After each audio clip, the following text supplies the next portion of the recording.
Hello प्यारे बच्चों। आज हम लाए हैं मेढक और चूहे की कहानी। एक घने से जंगल के अंदर पेड़ के नीचे एक चूहा बिल बनाकर रहता था। वह चूहा बहुत ही अच्छा था, जो लोगों के साथ बहुत अच्छे से बर्ताव करता था। वह सबकी मदद करता था और दूसरों के साथ दोस्ती भी जल्दी कर लेता था। वह हमेशा सबका भला चाहता था। उस चूहे के बिल के पास एक जलाशय था।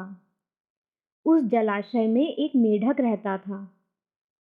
मेढक उस जलाशय में रहकर दिन भर यही सोचता रहता कि उसका जलाशय बहुत छोटा है, जिसकी वजह से वहाँ ज़्यादा लोग नहीं रहते। ऐसे में उसका कोई भी दोस्त नहीं था। वह बिल्कुल अकेला था। इसी बात को लेकर वह दुखी रहता था। एक दिन जब वह जलाशय के किनारे चुपचाप दुखी होकर बैठा हुआ था, तब चूहे की नज़र उस पर पड़ी। चूहे का स्वभाव बहुत अच्छा था। ऐसे में मेढक को उदास देखकर चूहा सोचने लगा कि आखिर ये इतना उदास क्यों है। ऐसे में उसने मेढक से जाकर पूछा, क्या बात है मेरे दोस्त, तुम इतना उदास क्यों हो? मैं तुम्हें दूर से देख रहा था। तुम्हारी उदासी देखकर मुझसे रहा नहीं गया, इसीलिए मैं यहाँ आ गया हूँ। मेढक को चूहे की बात बहुत अच्छी लगी। फिर मेढक ने उसे अपने मन की बात बता दी। मेढक बोला, दरअसल बात यह है कि मैं जिस जलाशय में रहता हूँ वह बहुत छोटा है। मेरे अलावा उस जलाशय में कोई नहीं रहता। मैं अकेला हूँ। मेरा कोई भी दोस्त नहीं है। इसी वजह से मैं यहाँ उदास बैठा हूँ।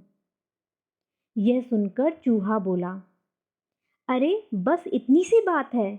आज से मैं तुम्हारा दोस्त बन जाता हूँ। यह सुनकर वह मेढक बहुत खुश हुआ, क्योंकि अब उसका एक दोस्त भी था जिससे वह बातें कर सकता था और अपनी मन की बातों को बता सकता था। उस दिन के बाद से मेढक और चूहा बहुत अच्छे दोस्त बन गए। वे दोनों एक साथ बैठकर घंटों बातें किया करते। दिन प्रतिदिन उन दोनों की दोस्ती बढ़ती ही जा रही थी। वे दोनों बहुत अच्छे दोस्त बन चुके थे। अधिकतर मेढक चूहे के बिल में जाकर उसके साथ रहता और बातें किया करता। एक दिन मेढक के दिमाग में एक बात घर कर गई कि वह अपने दोस्त से मिलने के लिए चूहे के बिल में जाता है, लेकिन वह चूहा उससे मिलने मेढक के जलाशय में कभी नहीं आता। ऐसे में वह तरकीब बनाने लग गया कि किसी तरह से वह चूहे को जलाशय के अंदर लेकर आएगा। अगले ही दिन वह मेढक चूहा के पास गया और उससे बोला, दोस्त, कितना अच्छा होता कि जब हम एक दूसरे को याद करते हैं तो हमें पता चल जाता।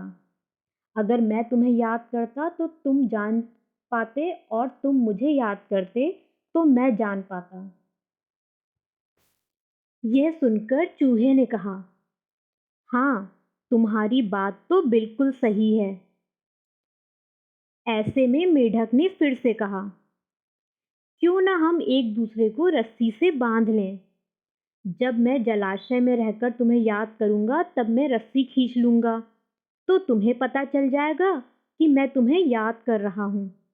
वहीं जब तुम अपने बिल में रहकर मुझे याद करोगे तब तुम रस्सी खींचना, तो मुझे पता चल जाएगा कि तुम मुझे याद कर रहे हो। मेढक की तरकीब चूहे को बहुत अच्छी लगी और चूहा बेचारा मेढक की बातों में आ गया। इसके बाद मेढक ने अपने पैर में रस्सी बांधी और चूहे ने अपनी पूंछ में रस्सी बांध ली। मेढक अपनी मूर्खता के चलते चूहे के बारे में सोच ही नहीं पाया। ऐसा कर लेने के बाद मेढक रस्सी को खींच खींच कर उस चूहे को जलाशय के अंदर ले आया। चूहा फड़फड़ा रहा था क्योंकि उसे तैरना नहीं आता था और ना ही चूहा पानी में सांस ले पा रहा था। कुछ देर बाद उस चूहे की मौत हो गई। जब ऐसा हो रहा था तब आसमान में एक चील उस चूहे को देख रहा था। वह सीधा तेजी से उड़कर नीचे आया और उस चूहे को अपने पैरों में दबाकर ऊपर उड़ गया। चूहे के साथ रस्सी से मेढक भी बंधा हुआ था। जैसे ही वह चील उस चूहे को लेकर उड़ गया, उसी के साथ साथ वह मेढक भी ऊपर हवा में उड़ने लगा। मेढक को कुछ समझ में नहीं आ रहा था कि उसके साथ क्या हो रहा है। फिर उसने देखा कि वह रस्सी से बंधा हुआ है और चूहा चील के पैरों में दबा है। ऐसे में वह मेढक बहुत ही ज़्यादा डर गया, क्योंकि वह जान चुका था कि वह चील उसे नहीं छोड़ेगा और उसे भी मारकर खा जाएगा। और चील ने वैसा ही किया। चील ने पहले चूहे को खाया, फिर उसके बाद मेढक को मारकर खा गया। इस कहानी से हमें यह सीख मिलती है कि हमें दूसरों का बुरा नहीं करना चाहिए। दूसरों का बुरा करने के चक्कर में हम खुद का भी बुरा कर देते हैं। इसीलिए हमें कभी भी दूसरों का बुरा नहीं सोचना चाहिए और ना ही किसी का बुरा करना चाहिए। अच्छे हो या बुरे कर्म, हमेशा उनका फल हमें मिलता ही है। तो बच्चों, ये थी आज की कहानी। अगर आपको ये कहानी पसंद आई हो तो इसे लाइक करें और चैनल को सब्सक्राइब करें। धन्यवाद।